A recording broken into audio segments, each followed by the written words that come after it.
Garvit here today, and he is an experienced Canadian immigration advisor.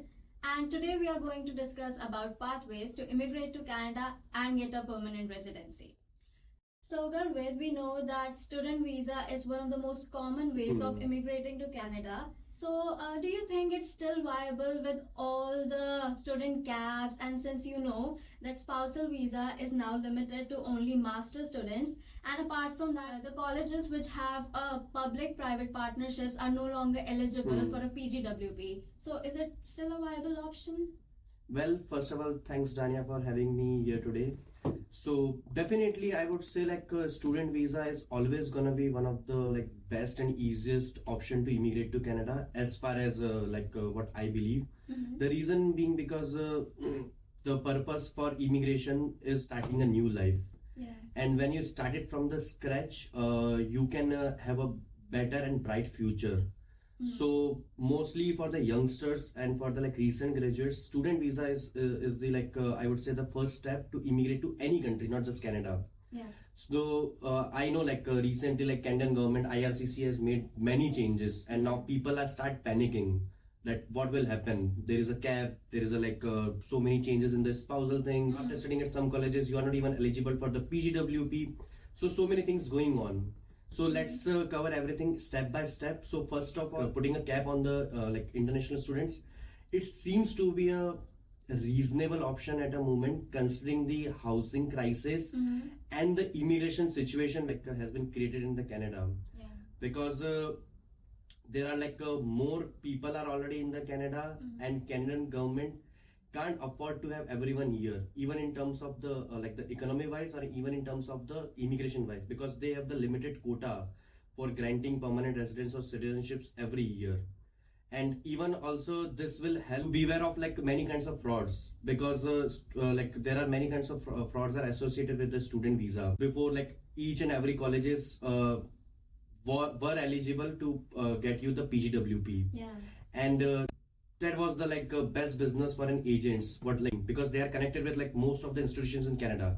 It's so easy to make a connections, because colleges needs revenue, colleges need students, and agents are getting their commission on it. So even people who doesn't have any qualifications, who doesn't have a good English, they still get enrolled in the colleges, and then later on they face challenges. Yeah. Because if you are not able to communicate properly, if you are not that well prepared for that course, then obviously it will be really difficult for you to get your degree done.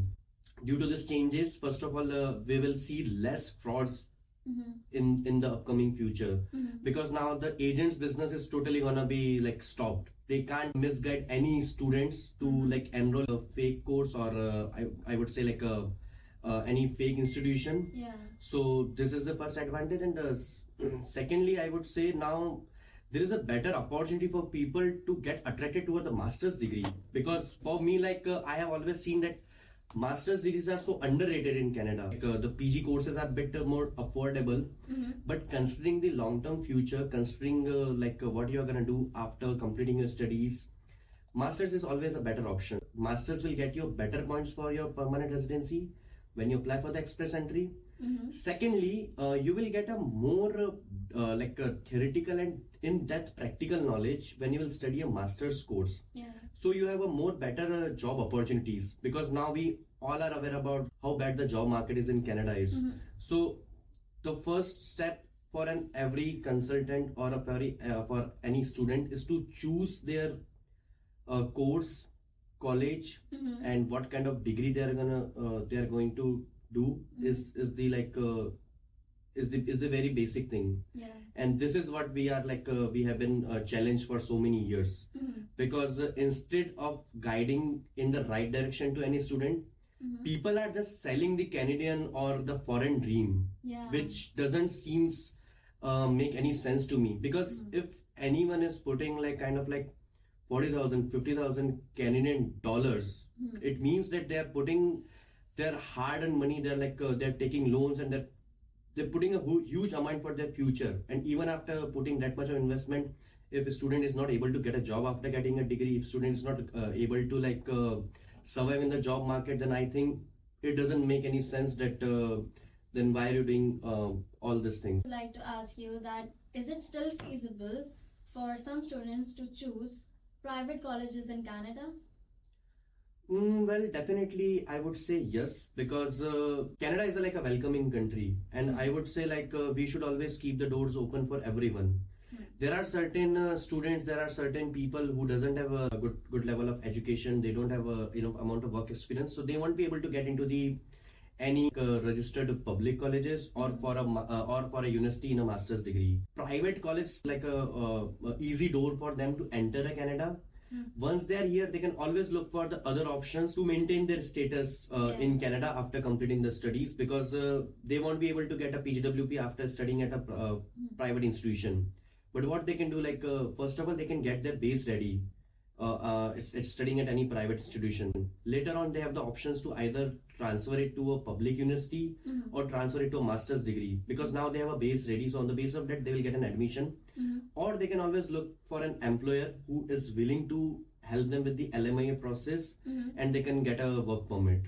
So we will talk about LMIA more into the later part of our discussion. And once a student gets a PGWP after completing their program at a public college or after doing their masters, what do you suggest would be the perfect process for getting a PR? I would say express entry is still the best and the most popular way to get a PR after studying in Canada. But now the difference is that now that the student should well prepare their immigration journey. When I say well prepared, it means that first of all, they need, if they are coming to Canada for the immigration purpose, they need to choose their course very, very wisely, because now there are targeted draws going on. So if they're interested in any of those kind of occupations or those kind of fields, so firstly they can choose their programs in those fields only.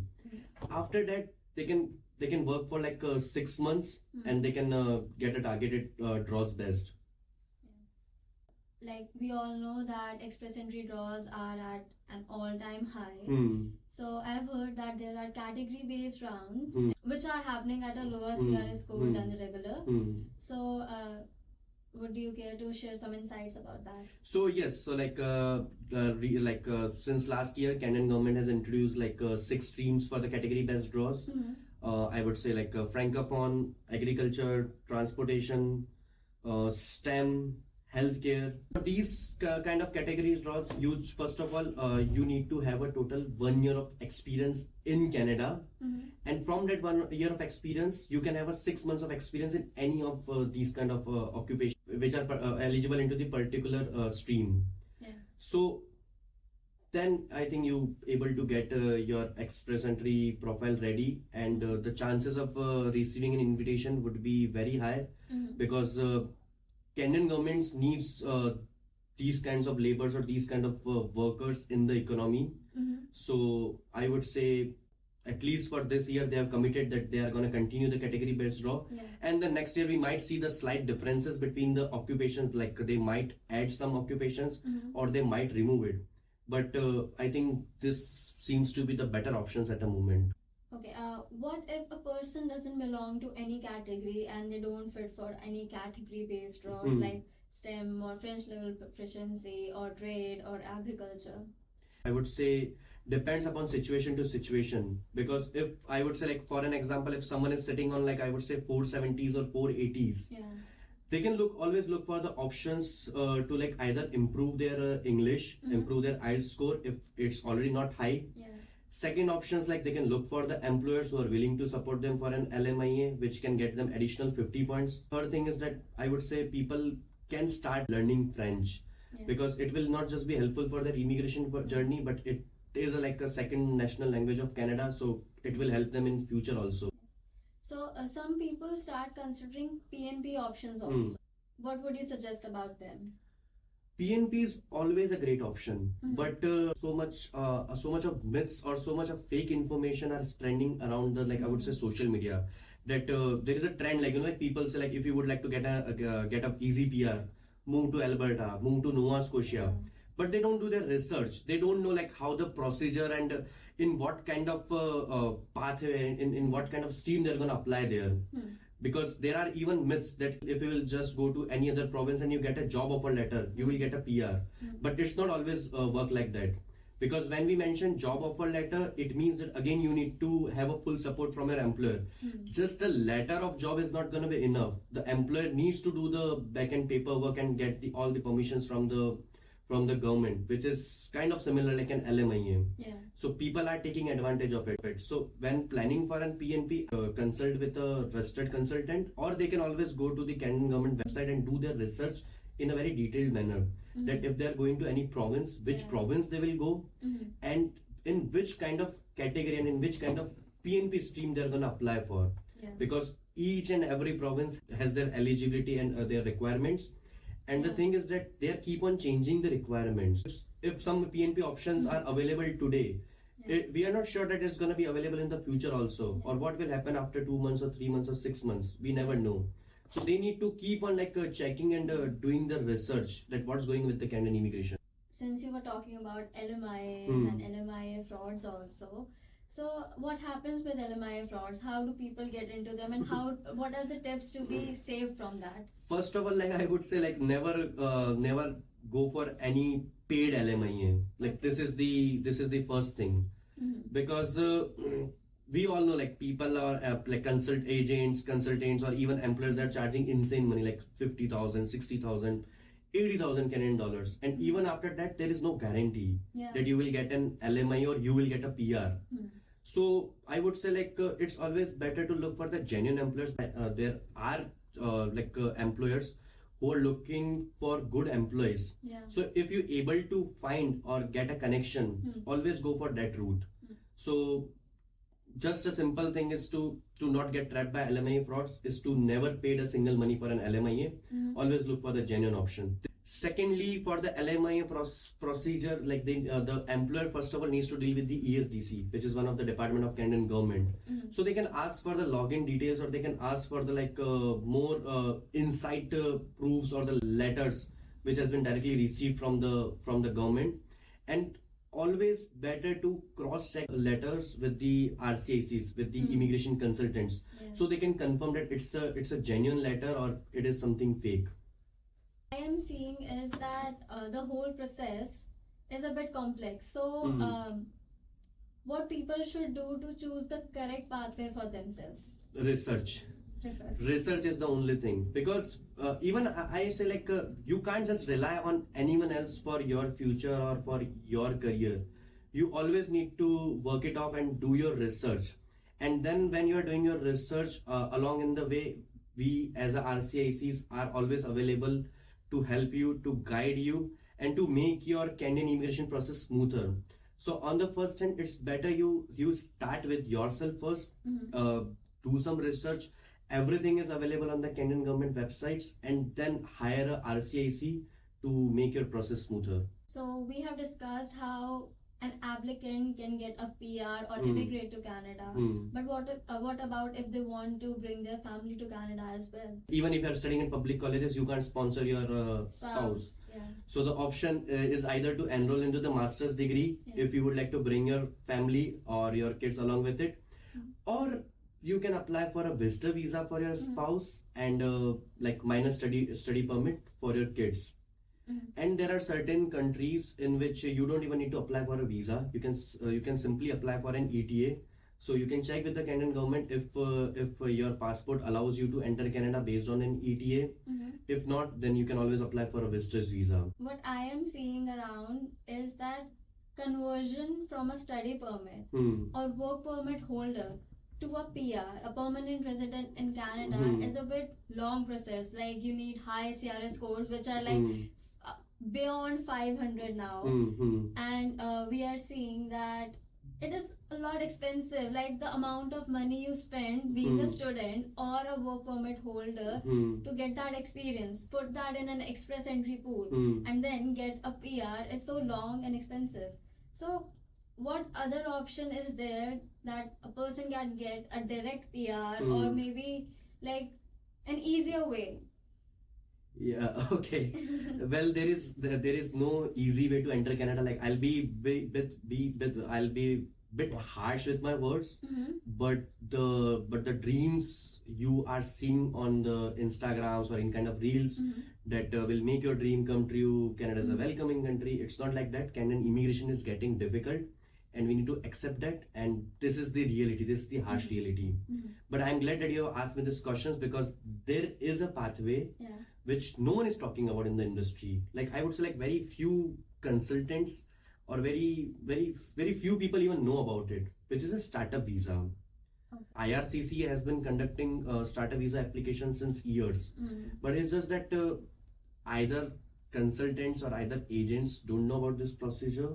They don't have the enough resources, or they don't want to educate people about this pathway, because it is bit complicated and it's a bit complex.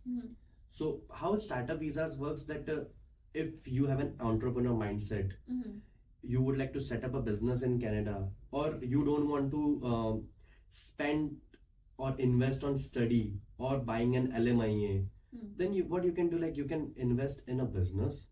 You can prove it to the Canadian government that this business will be helpful in the economy, and hire a business incubators. Like, there are kind of certain 20 or 30 business incubators which are working with the IRCC. So you can always go onto the website and check, like, which business incubators you able to find it, and then work along with that business incubator, and they will help you with the startup visa applications. So you are technically like investing in your own business, investing in your own future, and at the same time you will directly get a PR. You don't even need to you don't even need to study in Canada, or you don't even need to work in Canada. If you want, you can just get your business pitch ready, show it to the business incubator. They will arrange everything with the government. If the government shows the green flag for it, Yeah. you will get a PR within your, like, I would say 12 to 16 months. But it is not that easy as it sounds like, because there are like so much of paperwork, there are so much of complications, there are so much of legal things which we need to keep in mind. So you can check with the RCICs that there are few RCRCs just like us that they are dealing with the startup visas. Yeah. So they can guide you through the process. And in the startup visas, like, it's not like that you are going, like, if you are opening a business, not just you, your whole family will receive a PR. And if you guys would like to come to Canada before receiving an PR, you can apply for a 1 year of work permit.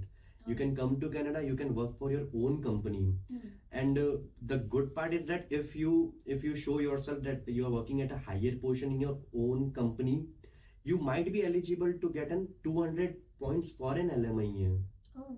Right. So even before startup visa application gets processed, you can either extend your work permit based on that 200 points, or you can apply for the express entry.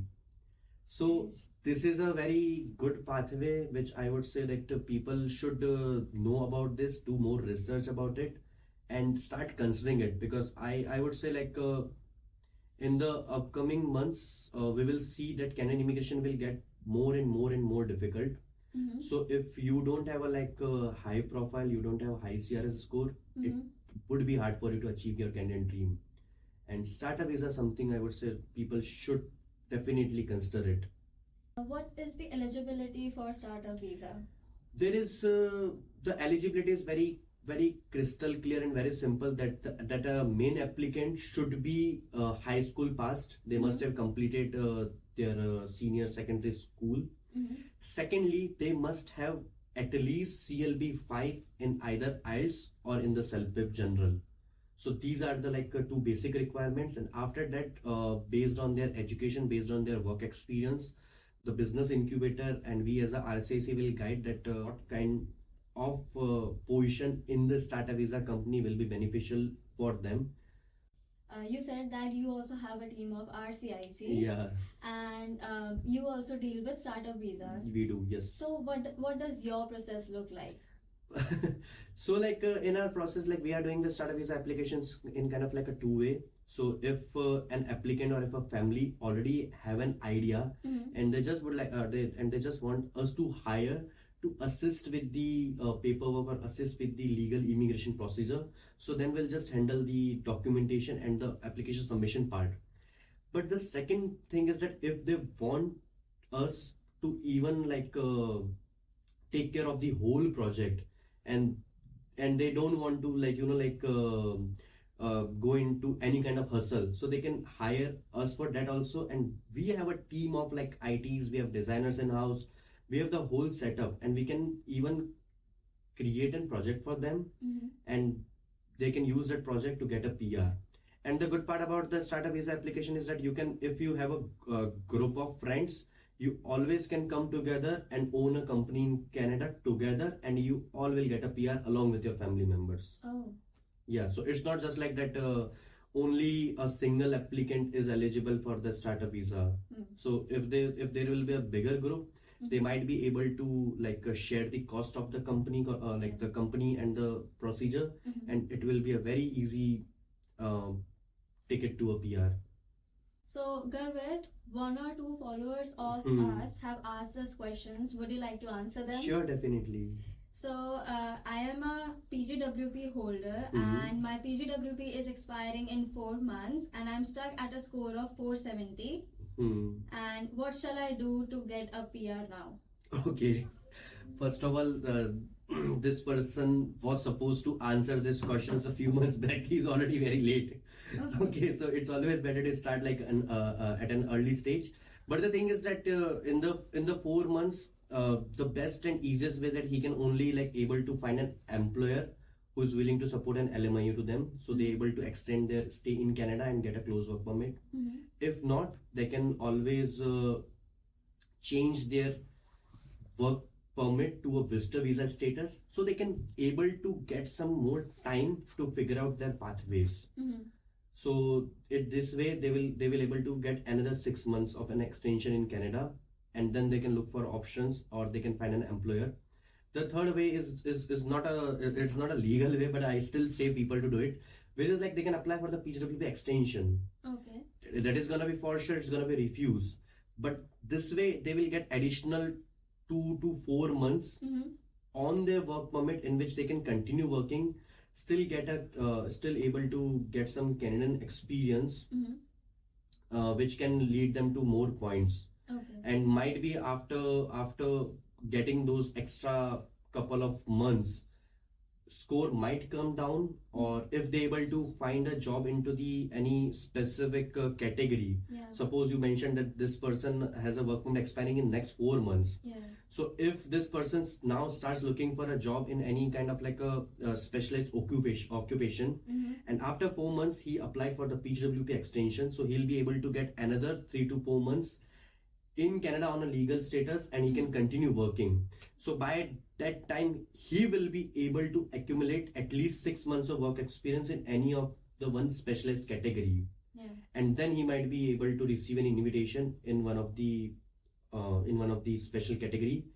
But if not, then I would say they can always go back to their home country and wait for the score to come down, and improve their profile in their home country also, because I know Canadian job market is getting very difficult, and it's not easier to find a job into the specialized field. But I would say in the home country it would be much easier for them. So if they have already accumulated 1 year of Canadian experience, and they will go back to their home country and earn a 6 months of experience in any of the 6 categories, they'll be still eligible to get an invitation. Also, the work experience they've accumulated in Canada will be still valid.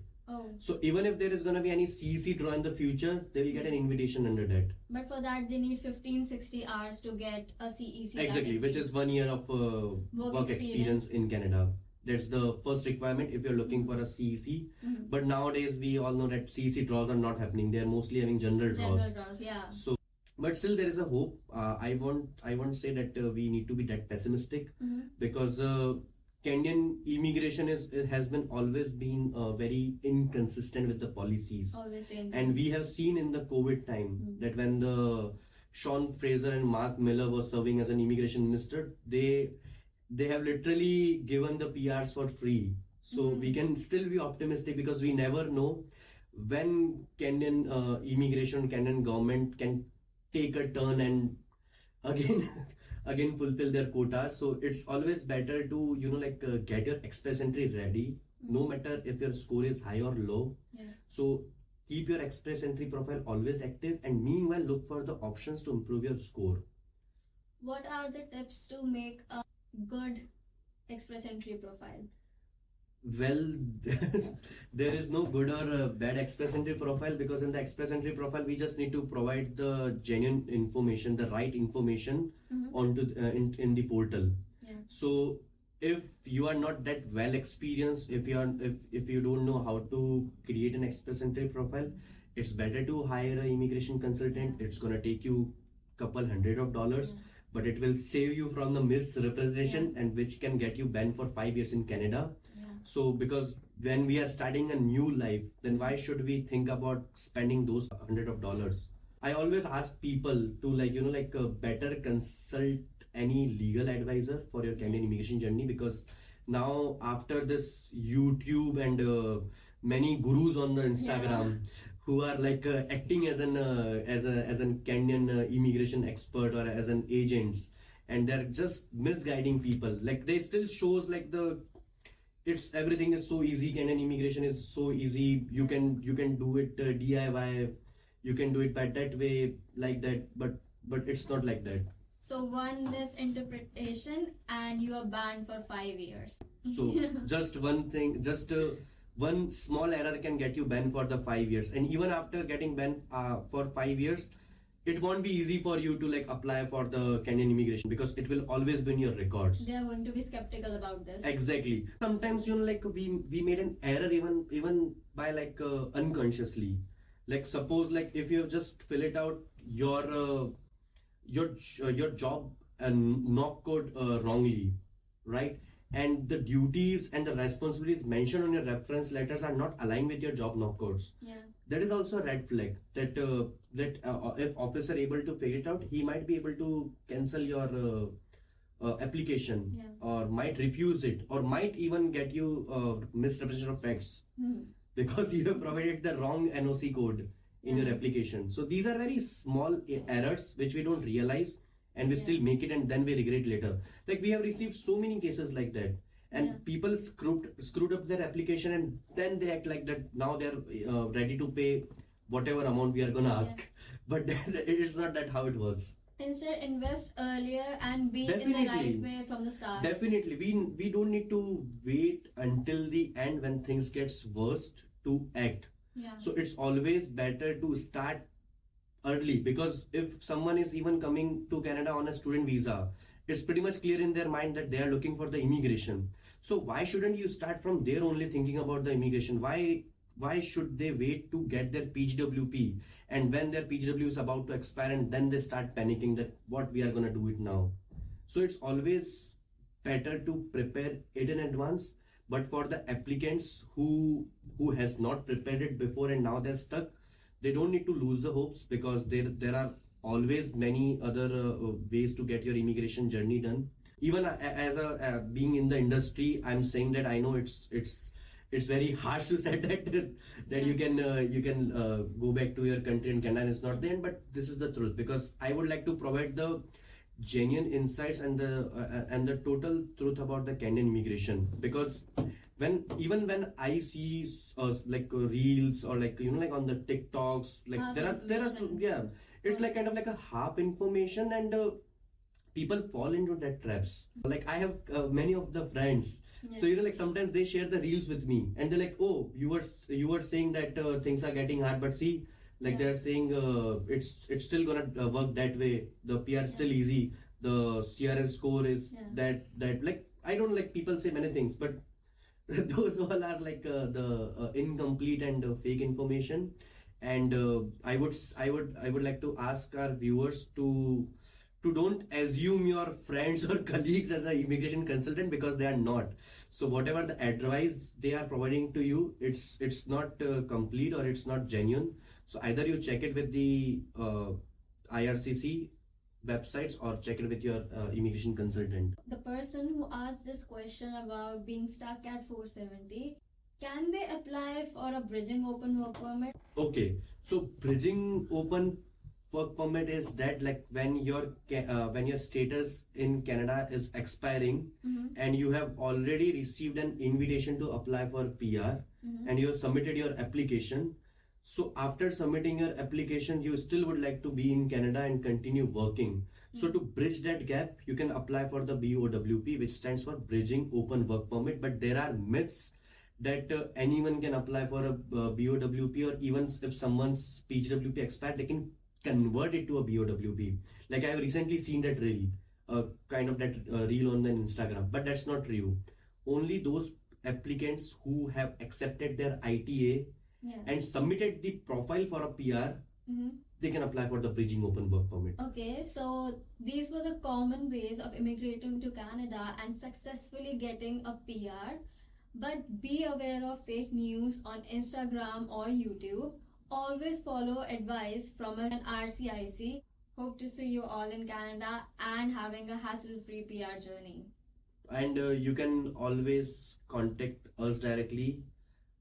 We as a RCIC are always ready and happy to provide the genuine guidance for your immigration journey. And we also provide like free consultation, because like we have recently discovered this free consultation thing, because now there is so many fake things are going around around the Canadian immigration, and consultants are even charging like $200-$300 for like just 15-20 minutes of consultation. So now we have introduced 30 minutes of free consultation, because we would like applications or people to get the right direction even before they hire us. So if you have any questions, just you can like book a consultation with one of our representative, and they will provide you the real direction for your immigration journey.